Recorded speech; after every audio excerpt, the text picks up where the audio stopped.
오늘 주시는 하나님의 말씀은 민수기 20장 1절에서 13절입니다. 구약 성경 229페이지에 있습니다. 찾으신 줄로 알고 저와 여러분이 한 절씩 교독하고 마지막 절은 합독하겠습니다.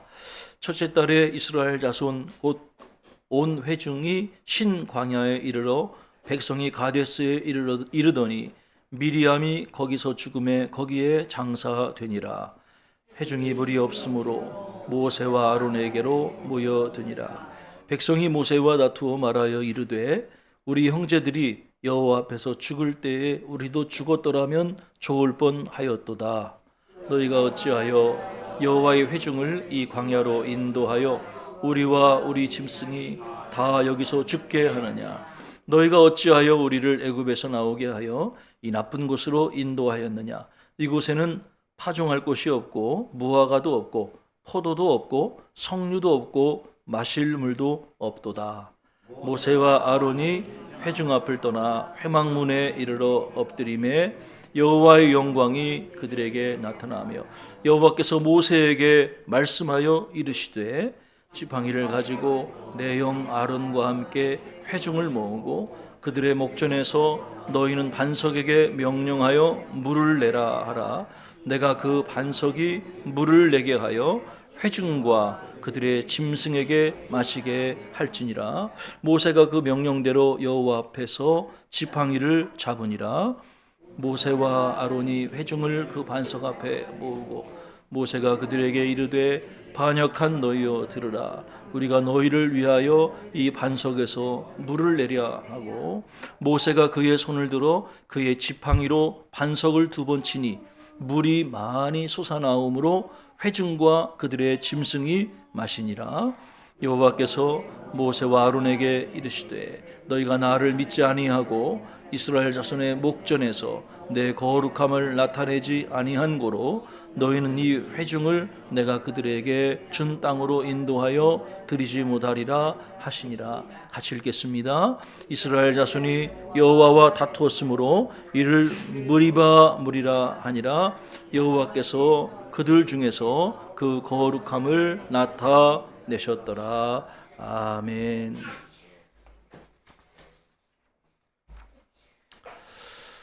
한 교회에서 성도들을 대상으로 설문조사를 했다고 그래요.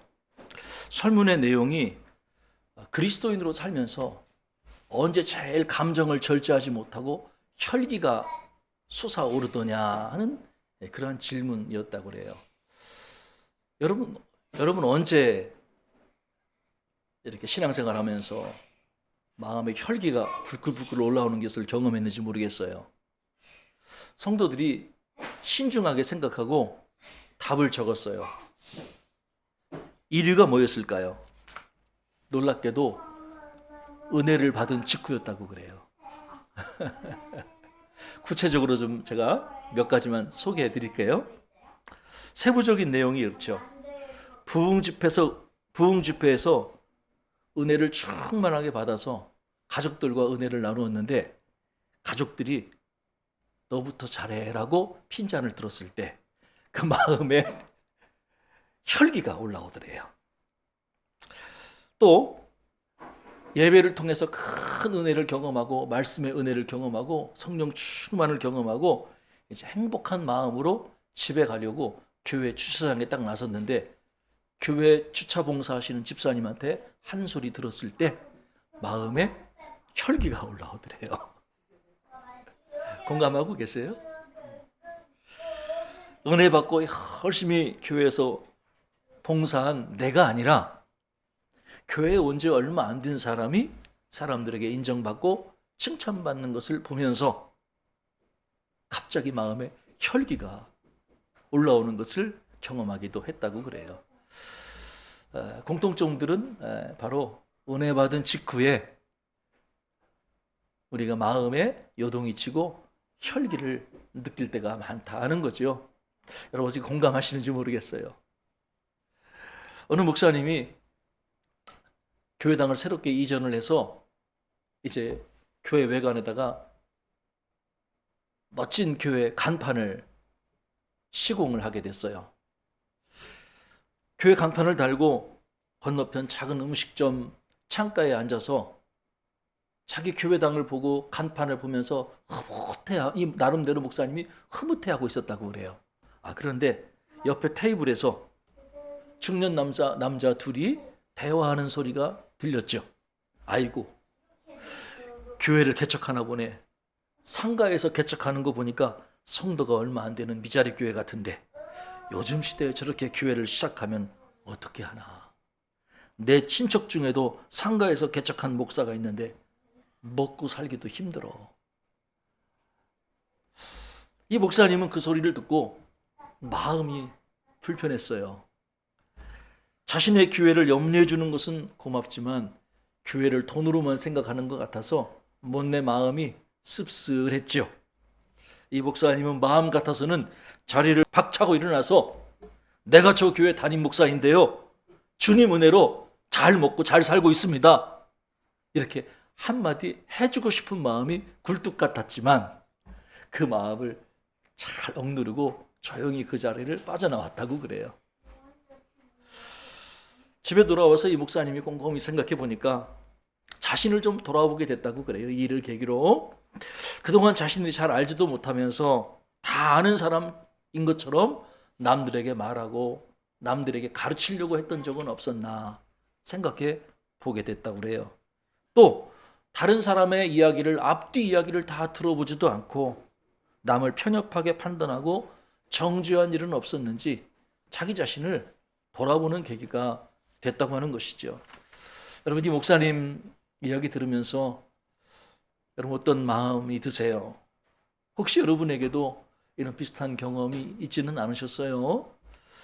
이스라엘 백성들이 이제 애굽에서 나온 지 40년째가 되는 해였죠. 그 사이에 애굽을 나왔던 그 출애굽 1세대들은 대부분 광야에서 죽게 됐어요. 민수기 1장부터 19장까지를 보면요, 이스라엘 백성들이 시내산을 출발한 후에 약 2년간의 여정, 그것을 기록하고 있는 게 민수기 1장부터 19장까지의 내용이지요. 그리고 나머지 38년간의 광야 생활은 생략돼 있어요, 민수기에서는. 그리고 오늘 본문, 저와 여러분이 읽은 민수기 20장에 이르러서야 애굽에서 나온 지 40년째 첫째 딸 이야기를 소개를 하고 있죠. 이들은 출애굽 2세대들이에요. 아마 대부분은 애굽 생활을 경험하지 못했던 그런 사람들일 거예요. 이스라엘 백성들은 광야에서 마실 물이 없어서 곤란한 것을 경험했죠. 그래서 그들은 모세를 찾아가서 다투었습니다. 너희가 어찌하여 여호와의 회중을 이 광야로 인도하여 우리와 우리 짐승이 다 여기서 죽게 하느냐? 너희가 어찌하여 우리를 애굽에서 나오게 하여 이 나쁜 곳으로 인도하였느냐? 여러분, 어찌하여라는 말이 반복돼서 소개되고 있거든요. 어떤 걸 느끼세요? 그들이 지금 아주 극단적으로 말하고 극단적으로 행동하고 있다는 것이 느껴지지 않으세요? 그들은 지금까지 하나님의 인도하심을 받았습니다. 그러나 지금은 마실 물이 부족해서 그들은 물 때문에 하나님의 인도하심을 불평했던 거죠. 심지어 그들은 이렇게 말했거든요. 이곳에는 파종할 곳도 없고 무화과도 없고 포도도 없고 석류도 없고 마실 물도 없도다. 여기 없다가 5번 반복돼요. 아니, 광야에서, 여러분, 그들은 광야에서 정착해 사는 사람들이 아니에요. 그들이 들어갈 곳은 가나안 땅이에요. 적과 꿀이 흐르는 가나안 땅에 들어갈 사람들이에요. 그곳이 그들의 목적지라는 거예요. 그런데 지금 그들은 여행 중, 광야에 여행 중인 사람들에게 이곳에는 과일도 없고 채소도 없고 이야기를 반복하는 거죠. 아주 부정적으로 이야기를 하게 된 거죠.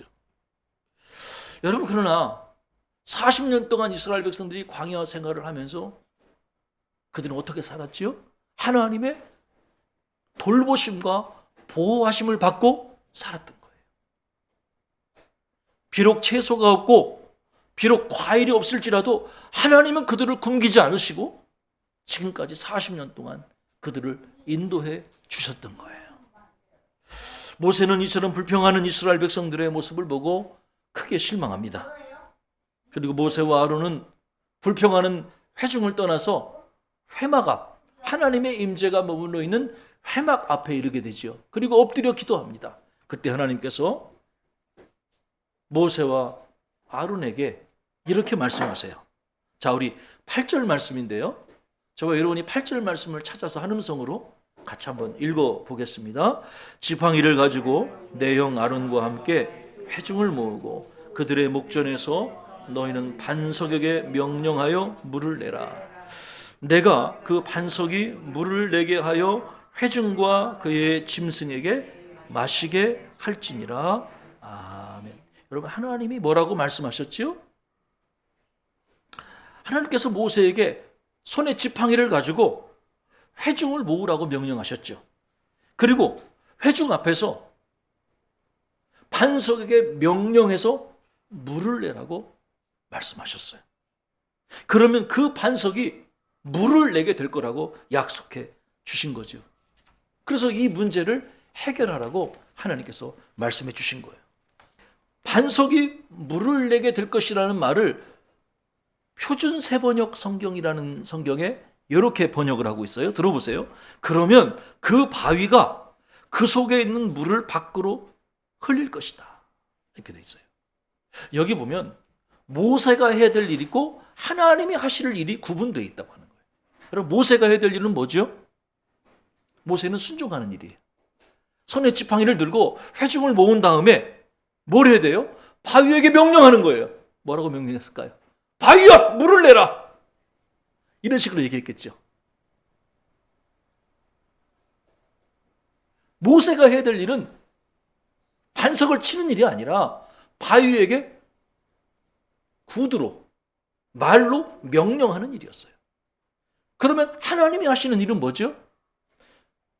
그 바위가 그 바위 속에 있던 물을 토해낼 거라는 거예요. 그거는 하나님이 하실 일이라는 거예요. 내가 해야 될 일이 있고 하나님이 하실 일이 있다고 하는 거예요.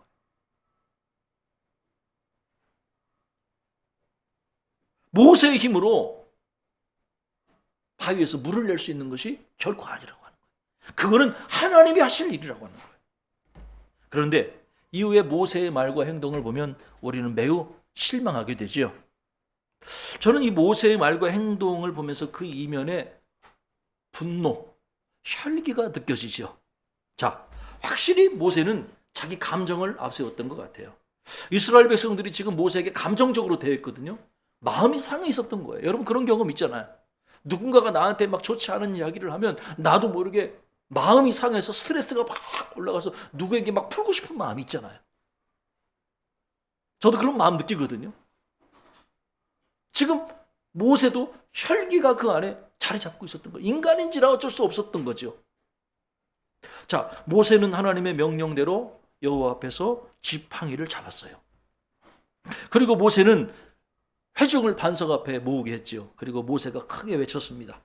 자, 뭐라고 외쳤는지 한번 들어보실까요? 반역한 너희여 들으라. 우리가 너희를 위하여 이 반석에서 물을 내랴. 모세는 이렇게 외친 후에 지팡이를 높이 들어 반석을 2번 내리쳤어요. 2번 내리쳤어요. 그러자 반석에서 많은 물이 쏟아져 나왔고 목이 마른 이스라엘 백성들과 짐승들이 그 물을 마시면서 문제가 해결이 된 거죠. 여러분 그런데 여러분 이야기 들으면서 뭔가 좀 잘못되고 있다는 생각 갖지 않으세요? 지금 뭔가 잘못되어 있거든요. 분명히 물은 나왔어요. 갈증은 해결이 됐어요. 문제가 해결이 됐어요. 그런데 분명히 모세에게 뭔가 문제가 있다는 거예요. 자, 그게 뭘까요? 첫째, 주어가 잘못됐어요. 주어. 반석에서 물을 내시는 분은 누구냐는 거예요. 여러분 대답해 보세요. 반석에서 물을 내시는 분은 누구죠? 모세입니까? 아론입니까? 아니죠. 하나님이시죠. 반석에서 물을 내시는 분은 하나님이셔요. 그런데 지금 모세는 우리가 너희를 위하여 반석에서 물을 내랴. 마치 자신들이 능력으로 물을 낼 수 있다고 그런 식으로 이야기를 한 거예요. 둘째로 방법이 잘못됐죠. 하나님의 방법은 뭐였죠? 아까 말씀드렸듯이 하나님께서 명령하라고 그랬어요. 입으로 반석에게 명령하여 물을 내라고 그랬어요. 그게 하나님의 방법이었어요. 그런데 모세는 어떻게 했죠? 손에 든 지팡이로 반석을 2번 쳤죠. 모세는 하나님의 방법대로 행하지 않고 손에 있던 지팡이로 반석을 쳐서 물을 낸 거예요. 다행히 물이 나왔으니 망정이지. 하지만 이것은 하나님의 방법이 아니었다고 하는 거예요. 여러분, 이때로부터 38년 전에도 이와 비슷한 일이 있었어요. 르비딤에서 있었죠. 출애굽 1세대들이 하나님의 인도를 받아서 신광야를 떠나 르비딤의 진을 치고 있었죠. 그런데 그때도 물이 나오지 않았어요. 그래서 백성들이 마실 물이 없자 불평하기 시작하죠. 하나님 왜 우리를 인도해서 이 광야에서 죽게 하느냐? 그 선조들 38년 전에 그 선조들이 그렇게 얘기했던 거예요. 그때 하나님께서 뭐라고 말씀하셨냐면 모세에게 손에 든 지팡이로 반석을 치라고 말씀하셨어요. 예전에는 하나님이 그렇게 역사하셨어요. 하나님은 그 38년 전에는 손에 든 지팡이로 반석을 쳐서 물을 내라고 말씀하셨어요. 그러자 반석에서 물이 나왔죠. 그래서 그곳 이름이 어떻게 되냐면 마사 무리바라고 돼 있어요. 여러분, 마사 무리바라는 뜻이 어떤 의미인 줄 아세요? 이스라엘 백성들이 하나님을 시험했다, 그런 뜻이에요. 그리고 이스라엘 백성들이 하나님과 다투었다, 그런 뜻이에요. 그게 마사 무리바 사건이에요. 그런데 여러분, 지금은 그때와 상황이 다르거든요. 제가 지금 마사 무리바 사건 얘기는 38년 전 출애굽 1세대들에게 하신 말씀이에요. 근데 지금은 시간이 많이 지났어요. 지금 그들은 하나님이 약속하신 가나안 땅에 들어가기 직전의 일이었어요. 출애굽 2세대들에게 하신 말씀이죠. 예전에는 하나님께서 지팡이로 반석을 치라고 말씀하셨지만 지금은 방법이 달라서요. 뭐라고 말씀하셨죠? 반석에게 명령해서 물을 내라고 말씀하신 거예요. 세월이 흘렀지만 모세는 여전히 옛날의 방식을 기억하고 옛날의 방식을 고수했던 거예요. 하나님의 말씀이 뭔지 생각하고 하나님의 말씀에 순종하는 일에는 예민하지 못했던 거예요. 왜요? 왜 그랬을까요? 저는 아마도 자기 마음의 상함이, 마음의 감정의 문제가 그렇게 되지 않았나, 이런 생각을 하게 되는 거죠. 셋째로 저는 모세가 동기가 잘못됐다고 생각해요. 반역한 너희여 들으라 하고 반석을 쳤거든요. 그 말에는 뭐냐면 이스라엘 백성들에 대한 혐오, 이스라엘 백성들에 대한 분노가 그 말에 담겨 있었어요.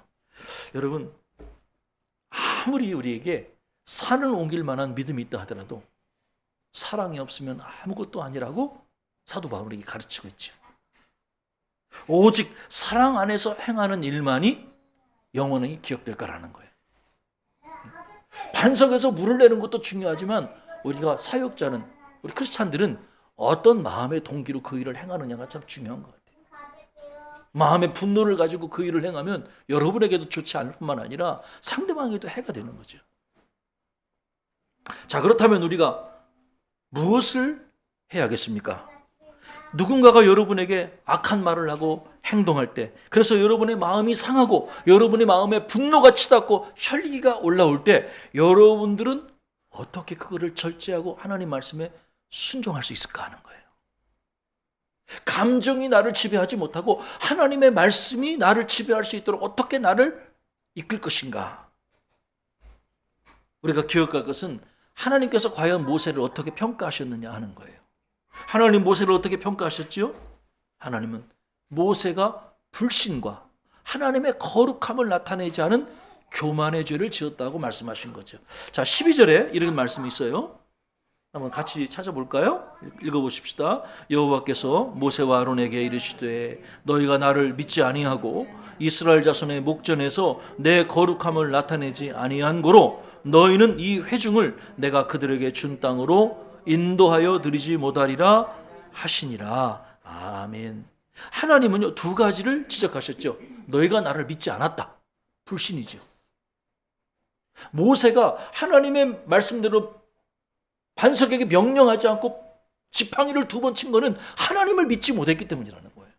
그리고 하나님의 거룩함을 나타내지 않았다는 거예요. 하나님이 물을 내는 건데 마치 자신들의 힘으로 물을 낼 수 있다라고 사람들에게 표현함으로 하나님의 거룩함을 드러내지 못한 것이죠. 여러분, 감정이 중요하지만 우리가 감정을 따라 신앙생활하는 것은 위험한 일이에요. 우리는 감정을 따라 행하는 자가 아니라 하나님의 말씀을 따라 행하는 자가 되어야 합니다. 어떻게 해요?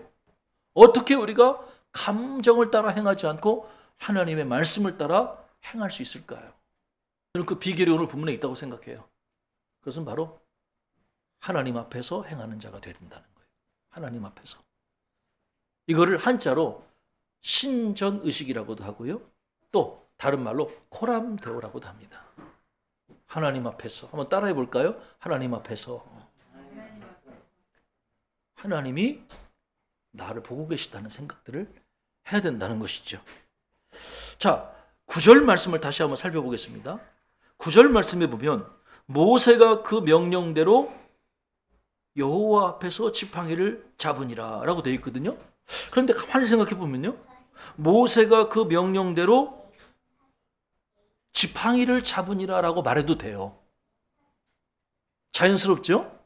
모세가 그 명령대로 지팡이를 잡으니라. 그런데 굳이 거기다가 여호와 앞에서 지팡이를 잡으니라 라고 기록한 목적은 뭘까요? 사실 여호와 앞에서라는 단어는 빼도 되는, 그 구는 빼도 되는 표현이거든요. 그런데도 여호와 앞에서 지팡이를 잡았다라고 거기다가 기록해 놓은 목적이 뭐냐는 거예요. 지금 모세는 하나님 앞에서 행동하고 있다는 것을 강조하는 거예요. 우리가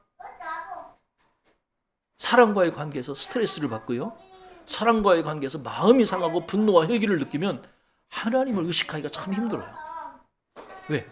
지금 당장 나에게 스트레스를 주고 고난을 주는 사람들이 눈에 크게 보이는 거죠. 하나님이 작게 보여요. 그러나 지금 모세는 상황이 어떻든 감정이 어떻든 그는 분명히 여호와 앞에서 행동을 해야 되는 사람이라는 것을 우리에게 말씀하고 있는 거예요. 그게 지도자인 거예요. 저와 여러분도 마찬가지죠. 모세뿐만 아니라 우리도 상황과 감정에 관계없이 우리는 여호와 앞에서 말하고 행동해야 될 사람들이라고 하는 거예요. 사실 어떻게 보면 그게 우리 깊은 영성이라고 볼 수가 있는 것이죠.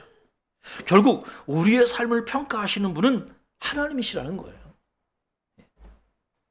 안타깝게도 모세는 감정의 문제에 붙들려 이 부분을 잠시 놓치고 있었다는 것을 우리는 기억하는 것이죠.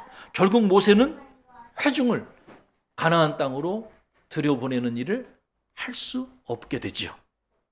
성 프란시스라는 책에 이런 이야기가 있어요. 프란시스가 어렸을 적에 아주 유복하게 살았다고 그래요.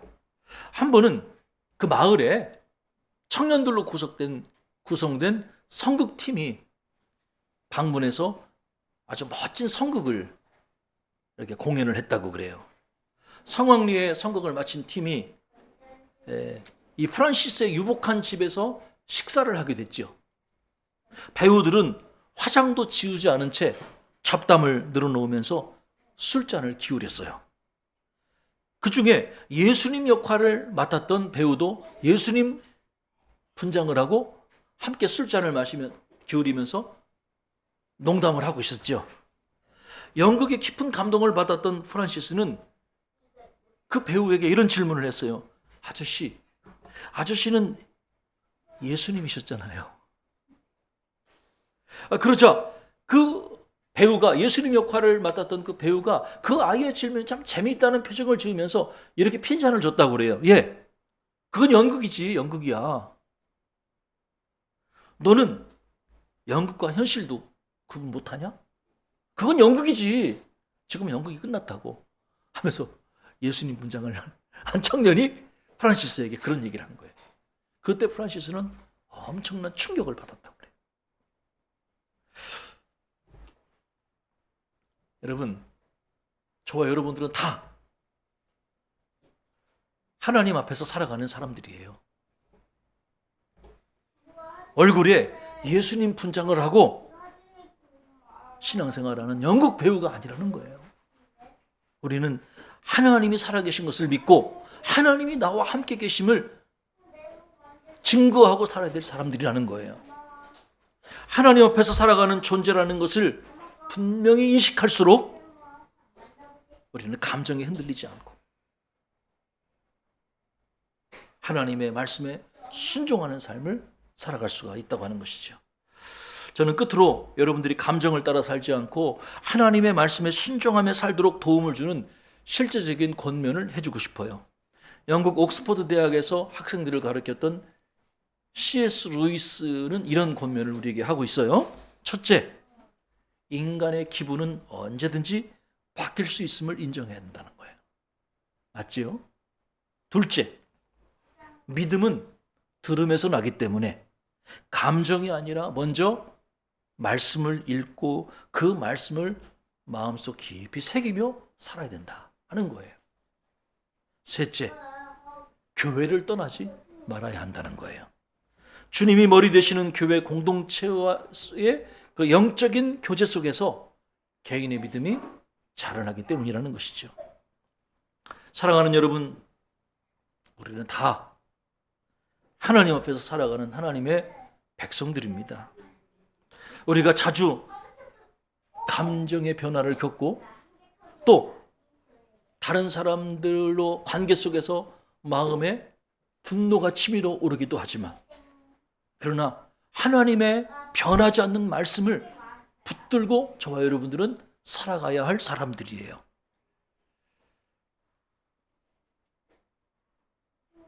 감정을 따라 살아가는 자들이 아니라